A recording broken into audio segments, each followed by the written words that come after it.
Bonjour, je suis Metal Sonic et je vais vous parler aujourd'hui d'un très grand set, le 6086 Black Knight's Castle.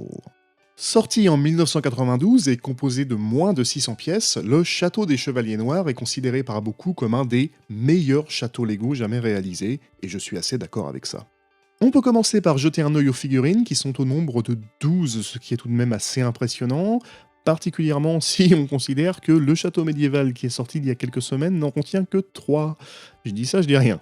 Bref, nous avons donc 4 chevaliers, dont 2 ont une armure de plaque et un harnais, c'est-à-dire un casque avec une visière pointue que l'on peut soulever, c'est comme une visière de casque de moto par exemple, tandis que les 2 autres ont un aume un peu plus traditionnel qui nous arrivait déjà des années 80. Ils portent tous un écu aux couleurs des chevaliers noirs, donc ça nous donne en héraldique quelque chose comme d'or à la wyverne rampante d'azur et de gueule, ou quelque chose comme ça. Mais ils ont surtout tous leur propre cheval, donc 4 en tout, 2 blancs, un noir et un marron, et vous admirez les 2 chevaux blancs et noirs qui ont leur propre parure, des pièces qui étaient vraiment magnifiques, très détaillées, malheureusement assez rares parce qu'on ne les trouvait que dans les sets qui étaient très onéreux. Du haut des remparts, 4 archers pourront monter la garde. Alors vous remarquez qu'ils ont tous un torse identique avec un motif de côte de maille argentée qui est assez joli. Mais il y a tout de même quelques variations, notamment un qui a une moustache, un visage qui nous arrive directement de la série Pirate. 2 autres soldats partagent le même torse mais ont davantage de noir sur les bras, les jambes et le casque. Un hors-la-loi de la série Wolfpack vient ici jouer le rôle du prisonnier, je vous en avais parlé lors de ma mini-critique du set 6038, la voiture de la bande des loups. Et finalement, nous avons de nouveau un fantôme phosphorescent. Là aussi, je vous invite à regarder ma vidéo sur le set 6034, Black Monarch's Ghosts, pour avoir plus d'informations. Le château, quant à lui, est absolument magnifique, son architecture est vraiment réussie, il a en plus ce design asymétrique qui lui donne un côté très authentique, très réaliste finalement. En plus, il est de très grande taille, alors c'est en partie dû évidemment au fait que la construction repose sur une plaque de base en 3D, dont l'utilisation, c'est vrai, est parfois assez décriée parmi les fans de Lego.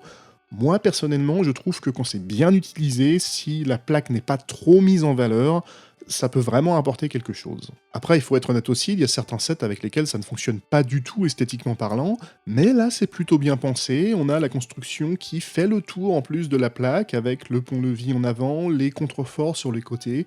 Pour moi, là, c'est une bonne utilisation de la plaque de base en 3D. En plus, visuellement, il faut admettre qu'elle est plutôt jolie. Et ben, je vais vous faire le tour du propriétaire. Le pont-levis s'abaisse et vous êtes évidemment accueilli par les armoiries des Chevaliers Noirs. Ce pont-levis, comme souvent, utilise le même mécanisme qui existe depuis les années 80, à savoir un petit cordage et des poulies pour l'actionner. Et vous avez également derrière une herse, qui était une nouvelle pièce à l'époque, d'un seul bloc, que vous pouvez également ouvrir ou fermer en cas d'attaque, à l'aide d'une petite ficelle. Au-dessus de l'entrée flotte le drapeau de la faction, en dessous duquel 2 des archers précédemment évoqués pourront monter la garde à l'abri derrière les créneaux. Notez au passage les 2 superbes panneaux avec des fenêtres imprimées dessus. Vu depuis l'intérieur, on se rend compte que la tour est suffisamment grande pour que la herse puisse y être dissimulée entièrement. On pourra peut-être reprocher le fait que la pièce à l'étage soit totalement vide. À mon avis, avec seulement quelques pièces de plus, on aurait pu la meubler assez facilement. C'est toutefois un problème auquel on pourra remédier aisément soi-même. Dans la cour intérieure se trouve un puits ainsi qu'une grille masquant une oubliette dans laquelle vous pourrez laisser croupir tous les hors-la-loi que vous aurez capturés.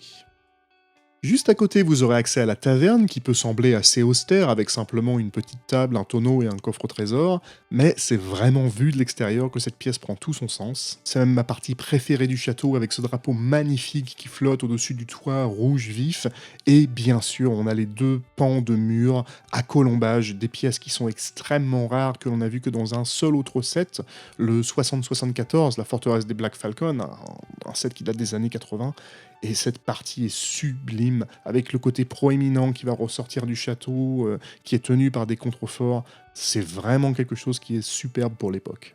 A noter qu'il y a également une entrée secrète depuis laquelle la bande des loups pourra s'infiltrer dans la forteresse. À chacun des angles restants se trouve une tour de plus petite taille depuis laquelle les sentinelles pourront monter la garde. On reprochera toutefois l'absence de plancher, on n'a vraiment qu'un tout petit espace sur lequel les figurines doivent se tenir. Donc encore une fois, avec quelques pièces, on peut vraiment améliorer ça, une simple brique et une plaque de 4 sur 4 permettent d'avoir une surface plane. C'est d'ailleurs sur une de ces tours que se trouve une porte fortifiée, derrière laquelle se cache le fantôme, car tout château digne de ce nom se doit évidemment d'être hanté.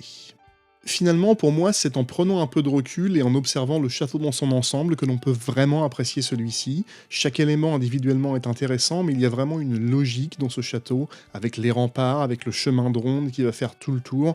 On a vraiment cette impression de cohésion qui fonctionne très bien.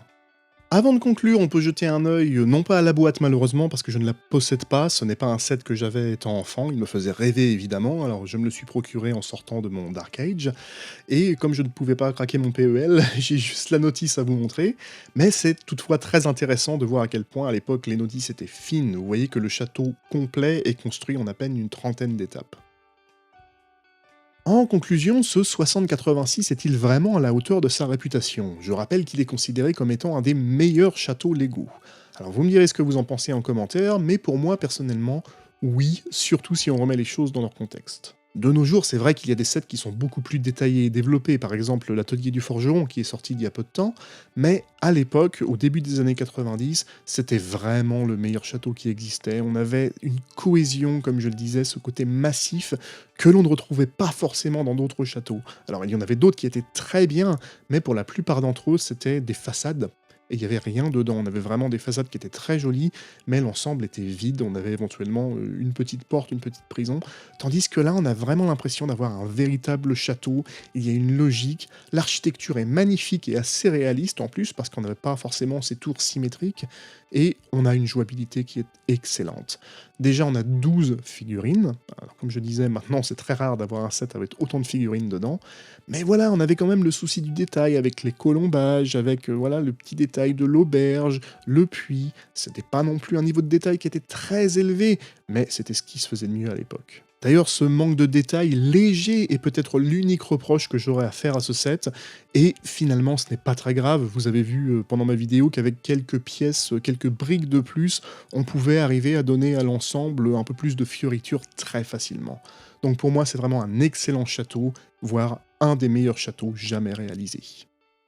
Je vous remercie de m'avoir suivi, j'espère vous avoir fait découvrir ou peut-être redécouvrir ce château des Chevaliers Noirs 6086, un set emblématique à plus d'un titre. Quant à moi, je vous retrouve très bientôt pour une nouvelle mini-critique, n'hésitez pas à vous abonner pour ne manquer aucune de mes prochaines vidéos. D'ici là, prenez soin de vous et à une prochaine fois.